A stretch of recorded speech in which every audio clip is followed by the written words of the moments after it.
বিএনপির ভারপ্রাপ্ত চেয়ারম্যান তারেক রহমান বলেছেন, মানুষ যদি রাজনৈতিক দলের সাথে না থাকে সেই দলের কোনো সার্থকতা নেই। কোনো দল বা ব্যক্তি জনবিচ্ছিন্ন হলে তার পরিণতি 5 আগস্টের মতো হবে। পাশাপাশি নেতাকর্মীদের জনগণের পাশে থাকারও নির্দেশ দেন তিনি। মঙ্গলবার খুলনা, সাতক্ষীরা ও বাগেরহাট জেলায় আয়োজিত কর্মশালায় অনলাইনে যুক্ত হয়ে একথা বলেন তিনি। তারেক রহমান বলেন, বিএনপি জনপ্রিয় কিনা সে সিদ্ধান্ত জনগণ নেবে, ফলে জনগণের সাথে থাকতে হবে এবং সঙ্গে রাখতে হবে। কারো পক্ষে একাকী সব সমস্যার সমাধান করা সম্ভব নয়, সবাইকে ধৈর্য ধরতে হবে।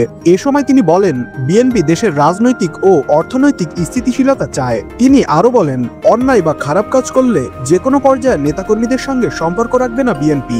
জনগণ বিএনপির উপর আস্থা রাখছে, কিন্তু সেই বিশ্বাস যারা নষ্ট করতে চায় তাদের কোনো ছাড় দেওয়া হবে না।